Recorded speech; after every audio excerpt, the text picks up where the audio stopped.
કોંગ્રેસે કડી વિધાનસભાની પેટા ચૂંટણી માટે જાહેર કર્યા ઉમેદવાર। કોંગ્રેસે પૂર્વ ધારાસભ્ય રમેશ ચાવડાને ટિકિટ આપી છે। કડી વિધાનસભાની પેટા ચૂંટણી લડશે રમેશ ચાવડા। આવતીકાલે રમેશ ચાવડા ઉમેદવારી ફોર્મ ભરશે। રમેશ ચાવડા વર્ષ 2012 થી 2017 સુધી ધારાસભ્ય રહી ચૂક્યા છે। વર્ષ 2012માં ભાજપના ઉમેદવાર હિતુ કનોડિયાને હરાવ્યા હતા। વર્ષ 2017માં કરસન સોલંકી સામે રમેશ ચાવડાની હાર થઈ હતી। રમેશ ચાવડાની પત્ની કડી નગરપાલિકામાં નગરસેવક છે। તો કોંગ્રેસે અંતે પોતાના ઉમેદવારનું નામ જાહેર કરી દીધું છે અને પૂર્વ ધારાસભ્ય રમેશ ચાવડાને ટિકિટ આપવામાં આવી છે।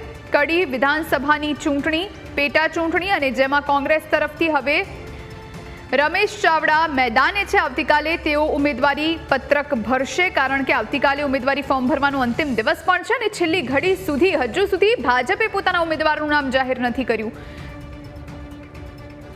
આપણી સાથે કોંગ્રેસના ઉમેદવાર રમેશ ચાવડા ફોન લાઈન પર જોડાયા છે। રમેશભાઈ, સ્વાગત છે ન્યૂઝ કેપિટલમાં આપનું। સૌથી પહેલા તો આપને ખૂબ ખૂબ અભિનંદન, ખૂબ ખૂબ શુભેચ્છા કારણ કે આપનું નામ હવે કોંગ્રેસે અંતે જાહેર કર્યું છે। છેલ્લા ઘણા સમયથી આપનું નામ ચર્ચામાં પણ હતું। સૌથી પહેલા તો કેવી લાગણી?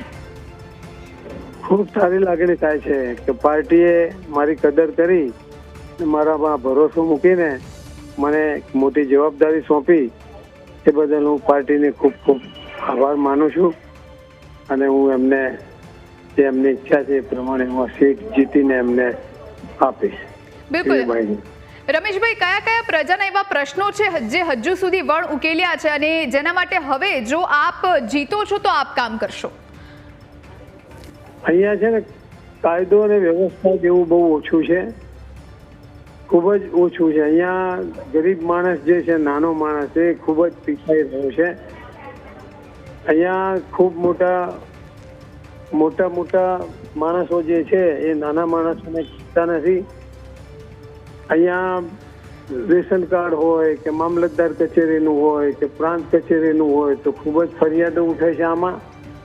એટલે હું આવા જે નાના માણસો છે કે જે લોકોને પેલી મેં તો LLB કર્યું છે ને જો મને સનદ બી મળી જાય છે હમણાં તો હું આ બધાના કેસો છે ને હું જે ગરીબ માણસ એમના કેસો બધા ફ્રીમાં જ લડવાની ઈચ્છા ધરાવું છું કે આ લોકોને વકીલની ફી ના થાય અને હું લોકોને મદદરૂપ થઉં એવી ભાવનાની સાથે સાથે હું સમાજમાં પણ વ્યવસ્થા જળવાય, બીજી બધી વ્યવસ્થા જળવાય, લોકોની માનસિકતા જે અત્યારે એકબીજા ઉપર જે તકલીફો છે એ બધું બંધ થઈ જાય। રેશન કાર્ડમાં ખૂબ ધક્કા ખાવા પડે છે, 2-3 દાડા સુધી મેળ નથી પડતો અને 100 રૂપિયા ભાડું થાય છે બેન, એટલે એ બધી તકલીફો થાય છે। ગટરોની અને પાણીની અહીં વ્યવસ્થા નથી, ગટરો ગામમાં ઉભરાય છે એટલે એમાં બહુ જ લોકોને હેરાનગતિ થાય છે। એટલે આવા બધા ખૂબ પ્રશ્નો છે અમારી કડીમાં છે ને। તો કડીમાં શું છે મુખ્ય કામ કે અહીંયા જોટાણા તાલુકો, દેત્રોજ તાલુકો, કડી તાલુકો અને આજુબાજુના ગામોમાંથી જે અહીંયાથી રોડ પસાર થાય છે ને અહીંયા એક્સિડન્ટોનું ખૂબ પ્રમાણ છે। એટલે મારે અહીંયા સરકારશ્રી પાસેથી એક આપણે અહીંયા તાત્કાલિક સારવાર કેન્દ્ર બનાવે તો એનાથી શું થાય કે જે મોટા ખર્ચા થઈ જાય છે ને લોકોને 50-50 હજારની પહેલા જ દિવસે જે ખર્ચા પડે છે ને એનું કોઈ બિલે નથી મળતું।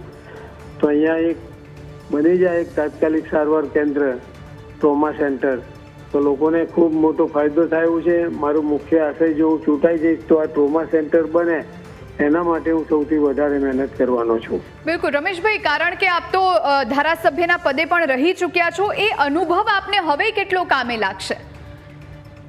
એમાં શું થયું કે 5 વર્ષનો મને અનુભવ થયો છે પરંતુ 2 વર્ષ તો સમજો ને કે આમાં આ નવા હોય એટલે ખ્યાલ આવે નહીં જલ્દી, પણ હવે પછી હું હવે બરાબર આમાં પેલામાં છું એટલે મને હવે કામ કરવાની ખૂબ જ સગવડ મળશે અને સચિવો ને બધા પણ આપણામાં એક્ટિવ પેલામાં હશું તો એ લોકો પણ મદદ કરશે। એટલે અહીંયા કડી તાલુકાના રોડ, રસ્તા, બીજી બધી જે ગ્રાન્ટો લાવવાની હોય છે હવે તો બધા અમારે જોબ નંબર આપતા હોય છે એટલે એમાં પણ હું મહેનત કરીને આજુબાજુના વિસ્તારોને જોડતા રસ્તા હોય, નેરિયાઓના જોડતા રસ્તા હોય, બધા લોકોને હું મદદરૂપ થવાની મારી ભાવના છે।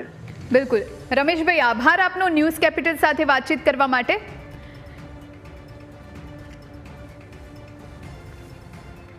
ચૂંટણી મુદ્દા ઉપર લડીશ કે ભાઈ અહીંયા ભાઈચારાથી ચૂંટણી લડાય, અહીંયા ચૂંટાયા પછી કોઈ પણ જે અત્યાર સુધી જે ચાલે છે કડીમાં